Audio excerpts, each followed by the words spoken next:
안녕하세요. 큰쌤 이대원입니다. 자, 이번 시간에는 미래를 위한 에너지 중에 미래를 위한 기술에 대해서 배워보겠어요. 우리 지난 시간에 어떤 내용 했었죠? 그치? 신재생 에너지에 대해서 했었죠. 그래서 현재 이 에너지 위기 상황에서 우리는 어떤 에너지들을 쓰고 있는지, 태양광 전지라든가 풍력 발전이라든가 현재 우리가 쓰고 있는 그런 신재생 에너지에 대해서 배워봤어요. 이번 시간에는 지금 이제 연구를 열심히 하고 있고 앞으로 이렇게 많이 쓰일 것 같은 그런 에너지들의 미래에 쓰일 에너지들에 대해서 배워보도록 하겠습니다. 자, 우리 이걸 하기 앞서서 발전소 한번 생각해 봐요. 우리 화력 발전소는 어떻게 발전을 했었지? 그치? 연료, 화석 연료를 불을 붙여요. 그래서 그 나오는 열로 물을 끓여.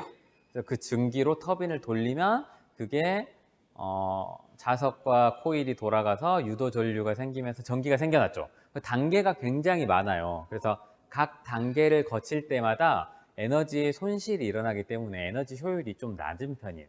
그런데 그 화석 연료에 저장된 화학 에너지를 직접적으로 여러 단계를 거치지 않고 전기로 바꾼다고 하면 에너지 효율이 훨씬 좋겠지.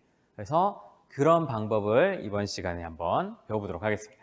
자, 우리 무르 전기 분해를 이용해서 연료 전지를 만들 수가 있어요. 이렇게 복잡한 내용들이 있지만 간단하게는 이런 거예요. 여기에 전해질 용액을 채워 전기가 통하는 용액을 채워서 여기에다가 전극, 여기 연필심 같은 걸 했어요. 전극을 연결한 다음에 여기 스포이드 막에 여기 가득 채웠어요.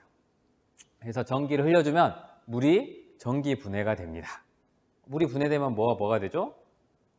물은 H2O니까 수소와 산소가 나오게 돼요. 그래서 여기에 수소와 산소가 분해돼서 찹니다. 그러면 이제 여기서 건전지를 딱 떼내고 여기에다가 LED를 붙여요. 그럼 어떻게 되냐면 불이 들어와요. 신기하죠? 어떻게 그렇게 되느냐 원리를 한번 보겠습니다. 자, 이게 수소 연료 전지의 원리예요. 우리 수소 연료 전지는 아주 옛날부터 연구가 됐어. 그랬는데 이게 계속 상용화되지 못했던 이유가 좀 여러 가지 어려운 점이 있었기 때문이거든요. 그 중에 대표적인 게 이 수소의 성질이 어떻다 그랬지? 폭발할 수가 있어요. 그죠? 그래서 얘를 안전하게 보관하는 것도 쉽지 않았고 얘를 잘 저렴하게 얻는 것도 좀 쉽지 않았었어. 근데 지금은 예전보다 많이 기술이 발전해서 수소 전기 자동차도 나오고 있어요. 그쵸? 수소 연료 전지 자동차. 자, 어쨌든 원리를 한번 봅시다. 자, 이쪽에서 수소를 공급해줘요. 여기에서는 산소를 공급해줘. 그러면 여기에 어떤 특별한 그 촉매 물질에 의해서 수소가 전자를 하나 내주고 수소 이온이 됩니다. 반면에 여기서는 산소가 전자를 받고 수산화 이온이 돼요. 그래서 이 두 개가 서로 만나가지고 이 바깥쪽은 이렇게 연결이 돼 있어요. 그래서 분리가 돼 있으면서도 이렇게 움직일 수 있게 돼 있어. 그래서 이 수소와 산소가 만나서 물이 됩니다. 그 과정에서 전자가 이동해요. 전자가 직접적으로 이 전극을 타고 외부로 이렇게 가서 여기에서 전달이 돼. 그 과정을 통해서 얘네들이 전류를 흐르게 하는 거예요. 그래서 여러 단계를 거치지 않고 이 수소에 있는 화학 에너지를 직접적으로 쓰기 때문에 효율이 굉장히 높습니다. 그래서 신재생 에너지로 쓰이고 있어요. 네, 연료 전지로 쓰이고 있습니다.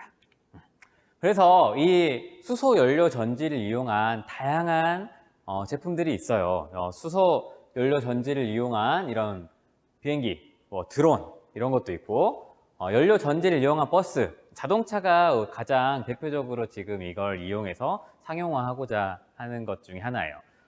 현대 자동차에서 넥소라고 하는 이렇게 지금 팔리고 있는 수소 연료 전지 자동차도 만들었죠. 얘는 어떤 장점이 있느냐? 아까 말했던 대로 첫 번째, 효율이 굉장히 좋아요.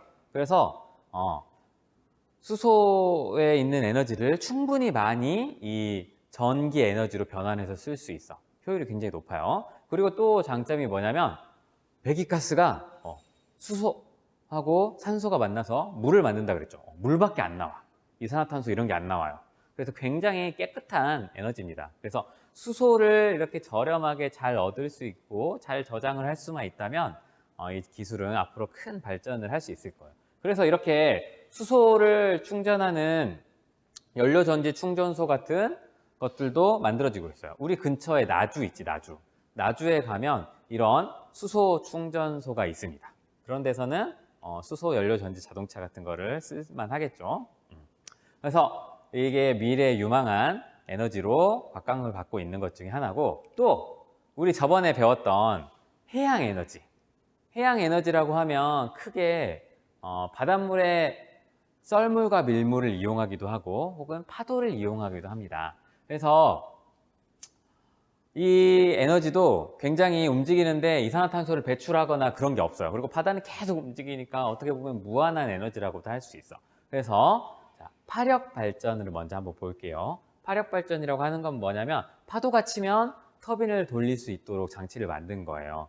보면 이렇게 바다가 여기서 파도가 팍팍 치면 여기 물이 이렇게 들어갔다 나갔다 하겠죠. 물이 들어갔다 나갔다 하면 이 안에 있는 공기가 여기가 밀려 나왔다가 들어왔다가 할 거예요. 그러면 그걸 이용해서 이 터빈을 돌려서 전기를 만듭니다. 이거 말고도 다양한 방식의 뭐 예를 들면 파도 그 바다에 직접 프로펠러를 단다거나 뭐 이런 경우도 있고 여러 가지 방식이 있지만 기본적으로 파도의 에너지를 이용해서 전기를 만드는 거예요. 그런데 이제 얘는 단점이 뭐냐면 기후나 파도가 잔잔해 바람이 안 불어 막 이러면 발전량이 줄어들겠죠.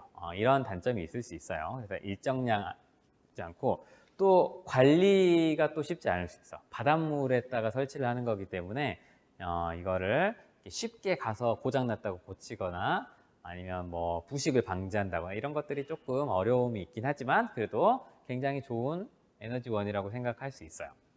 자, 그리고 또 하나 뭐냐면 조력 발전이에요. 조력 발전은 이렇게 큰 댐 같은 거를 설치해야 돼. 설치해서 밀물이 훅 들어오면 얘가 들어오면서 터빈을 돌려요.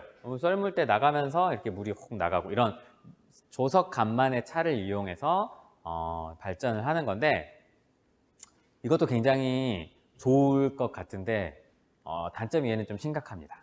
뭐냐면 지금 옆에서 보면 이렇게 짧지만 큰 바다를 쭉 막아버려야 돼요. 다 막아야 돼. 물이 이렇게 들어와서 차려면 물이 빠질 틈이 없어야겠죠. 그래서 밑에서 위에까지 넓은 공간을 막아야 돼요. 그러다 보면 생물들이 왔다 갔다 할 수도 없고 물이 어느 정도 고이기도 하고 하면서 환경 문제가 조금 발생할 수 있어요. 그래서 처음에는 여러 가지로 여기저기 설치도 시범적으로 해보고 했는데 단점이 좀 크다 보니까 지금은 그렇게 인기가 있진 않은 편이에요. 그래서 우리가 여러 가지 에너지들을 이용해서 새로운 것들로 에너지를 발전을 하려고 열심히 노력을 하고 있습니다. 그 중에서는 좋은 것도 있고 잘 안 되는 것도 있고 어려운 것도 있지만 아무튼 다양한 방면으로 우리는 미래를 위해서 노력을 하고 있어요. 자, 그럼 오늘 수업 내용은 여기까지입니다. 대단원이 마무리가 된 것 같아요. 자, 여러분들은 이제 어떤 댓글을 달면 되냐면 우리 여러 가지 뭐 태양, 바다, 뭐 수소, 연료전지 다양한 에너지들을 알아봤어요. 여러분들 생각에 혹시 이런 거를 에너지로 쓰면 공해도 없고 고갈되지도 않고 좋지 않을까 싶은 여러 가지 것들 한번 곰곰이 생각해보고 혹은 어디서 본 것 같다 이런 에너지원들에 대해서 적어주면 되겠습니다. 수고하셨습니다.